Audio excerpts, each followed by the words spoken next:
दोस्तों, मेरा नाम है रोहित और मैं आप सभी का स्वागत करता हूं आपके अपने YouTube channel study LLB and law में। दोस्तों, आज हम बात करने वाले हैं CPC के सबसे इम्पोर्टेंट टॉपिक डिग्री की, जिसे हिंदी में अज्ञाप्ति भी कहते हैं। इसके अंदर हम पढ़ेंगे अज्ञाप्ति की परिभाषा यानी कि डेफिनेशन ऑफ डिग्री, अज्ञाप्ति के आवश्यक तत्व, essentials of degree, difference between preliminary and final decree यानी कि प्रारंभिक और अंतिम डिग्री में अंतर। तो वीडियो को लास्ट तक जरूर देखिए और साथ ही साथ जिन्होंने अब तक सब्सक्राइब नहीं किया प्लीज सब्सक्राइब कर दीजिए, क्योंकि आपके सपोर्ट से हमें मोटिवेशन मिलता है। तो चलिए स्टार्ट करते हैं वीडियो को बिना किसी देरी के। डिग्री सरकार, शासक आदि द्वारा जारी आदेश है।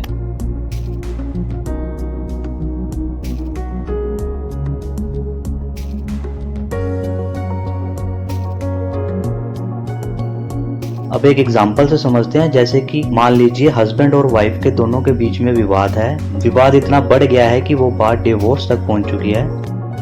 अब दोनों पक्ष यानी कि पति पत्नी डिवोर्स के लिए कोर्ट में वाद दायर करते हैं। उन दोनों के वाद को सुनने के बाद जज साहब दोनों पक्षों की सहमति और दोनों पक्षों के अधिकारों को ध्यान में रखते हुए जो भी उचित निर्णय लिखित में देंगे वही डिग्री माना जाएगा। डिग्री का सीधा सा मतलब ये होता है कि वो एक फॉर्मली डॉक्यूमेंट है जिसके बाद आप लीगली सेकंड मैरिज कर सकते हैं और अपनी लाइफ में आगे बढ़ सकते हैं। तो ये था आसान भाषा में, आम भाषा में डिग्री का मतलब। अब बात करते हैं बुक की लैंग्वेज में। आप ध्यान से सुनिएगा, आप चाहे तो इसका स्क्रीनशॉट भी ले सकते हैं। अज्ञाप्ति की परिभाषा, definition of degree. Section 2 subsection 2 के अनुसार यानी कि धारा 2 की उपधारा 2 के अनुसार डिग्री से तात्पर्य है ऐसे न्याय निर्णय की रीतिवत अभिव्यक्ति यानी कि फॉर्मल एक्सप्रेशन से है जो वाद में सब या किन्हीं विवादास्पद विषयों के संबंध में पक्षों के अधिकारों को वहां तक निश्चयात्मक रूप से अवधारित करता है जहां तक उसे अभिव्यक्ति करने वाले न्यायालय का संबंध है, और वह प्रारंभिक या अंतिम हो सकेगी। वह क्या? डिग्री। डिग्री प्रारंभिक या अंतिम हो सकती है। इसके अंतर्गत वादपत्र की अस्वीकृति और धारा 144 के किसी प्रश्न का निर्णय भी शामिल समझा जाएगा, किंतु इसके अंतर्गत ऐसा कोई न्याय निर्णय नहीं होगा जिसकी अपील आदेश की अपील की भांति होती है या जो चूक के लिए खारिज करने का आदेश हो।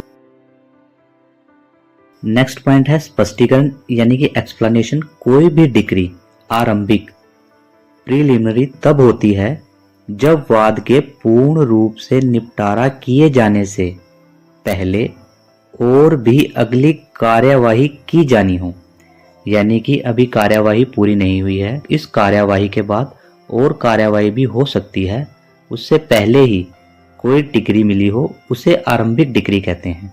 वह फाइनल तब होती है यानी कि वह अंतिम तब होती है जब ऐसा न्याय निर्णय पूर्ण रूप से वाद का निपटारा कर देता है।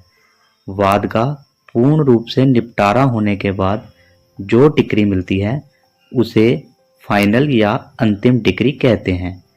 वह प्रारंभिक और आंशिक अंतिम भी हो सकती है। अब बात करते हैं डिग्री के आवश्यक तत्व यानी कि एसेंशियल्स ऑफ डिग्री।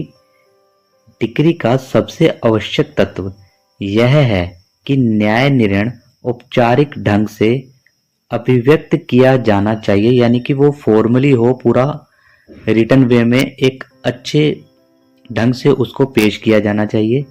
किसी फैसले की औपचारिक अभिव्यक्ति का अर्थ ऐसा फैसला है जो उन अनुतोषों में से किसी को मंजूर या इनकार करता है, यानी कि दो पक्षों में जो भी डिग्री के अंदर लिखा हुआ है वो दोनों पक्षों को मंजूर होना चाहिए उनसे, तब वो पूरा फॉर्मली यानी कि औपचारिक ढंग से वो फैसला माना जाएगा।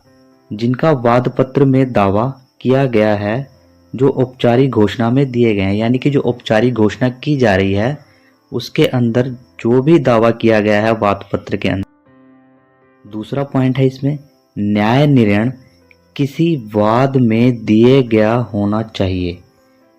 दीवानी अदालतों में कोई भी वाद बिना वाद पत्र के दाखिल नहीं किया जाता और कोई भी डिग्री उस समय तक नहीं हो सकती जब तक पहले कोई मुकदमा दायर ना किया गया हो।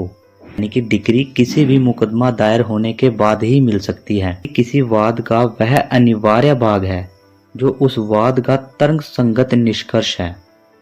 अतः किसी आवेदन पर न्यायालय का आदेश डिक्री नहीं हो सकता। यानी कि आपने कोर्ट में कोई भी आवेदन किया है, उस पे न्यायालय अगर कोई आदेश देता है वह डिक्री नहीं माना जाएगा। डिक्री के लिए पहले आपको वाद यानी कि मुकदमा दायर करना पड़ेगा, उसके ऊपर जो निर्णय मिलेगा वो डिक्री माना जाएगा।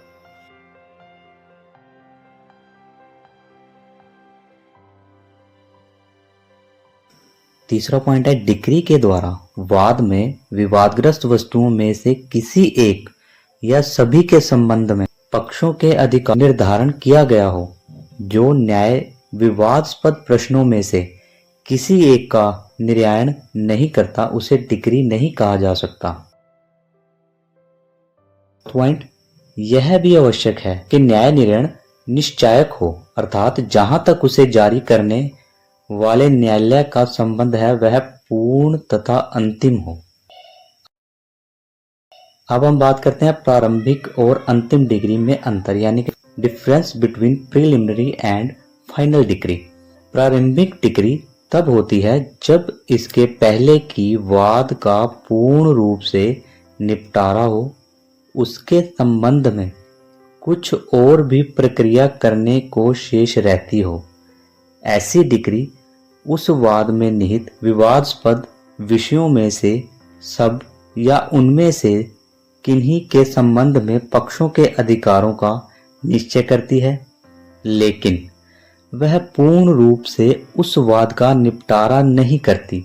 ऐसी डिक्रियां कब्जे या मध्यवर्ती लाभ के लिए किए गए वादों में स्वामी और अभिकर्ता के बीच हिसाबों के बंटवारों के वादों में तथा बंधक आदि के वादों में दी जाती है। परंतु जहां वाद का निपटारा पूर्ण रूप से कर दिया जाता है वहां डिक्री अंतिम होगी।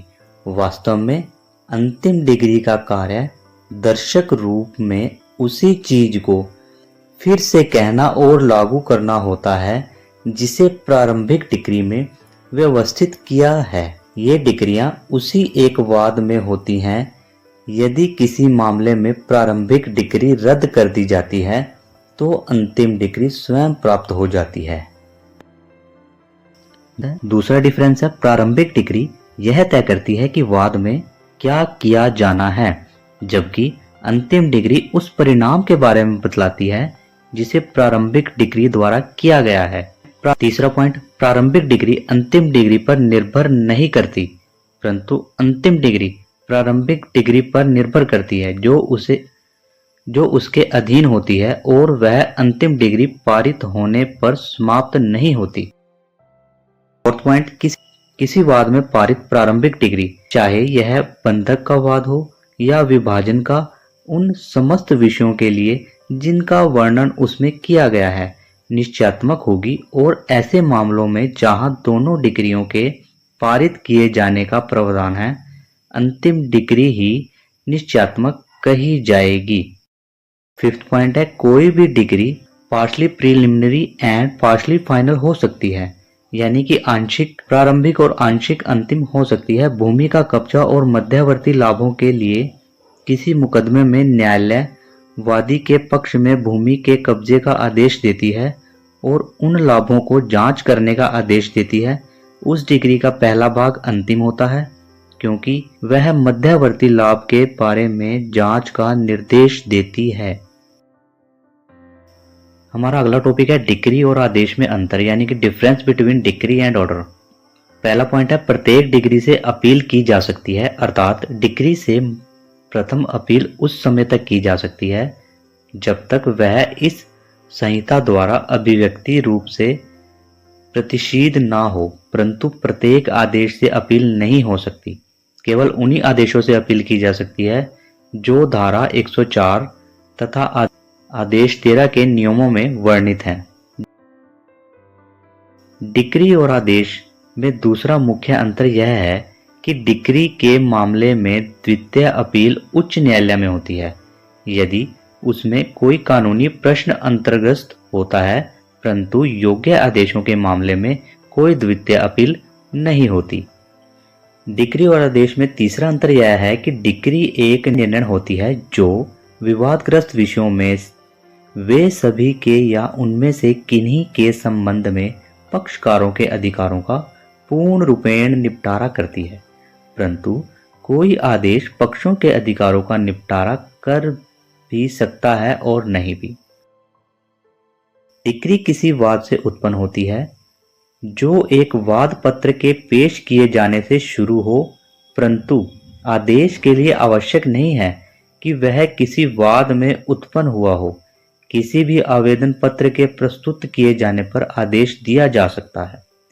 डिक्री प्रारंभिक या अंतिम हो सकती है, लेकिन किसी आदेश में ऐसा कोई अंतर नहीं। लास्ट पॉइंट है कब्जे और राजस्व के लाभों के वादों, प्रशासन का क्रयाधिकार के वादों, बंधक के वादों, लेखे संबंधी वादों और बंटवारों के वादों के अतिरिक्त जहां संहिता 2 डिक्रियों का उपबंध करती है, एक प्रारंभिक डिक्री और दूसरी अंतिम डिक्री, प्रत्येक वाद में केवल एक डिक्री होती है, लेकिन किसी वाद या कार्रवाई के संबंध में पारित किए जाने वाले आदेशों की संख्या के बारे में कोई प्रतिबंध नहीं होता। तो दोस्तों, ये था हमारा लेक्चर डिक्री के ऊपर। आशा करता हूँ आपको अच्छा लगा होगा। अगर आपको ये वीडियो अच्छी लगी है तो इसको जरूर लाइक करें और अपना सपोर्ट दें, ताकि हम ऐसी जानकारी निरंतर आपके लिए लेके आते रहें। तब तक के लिए धन्यवाद।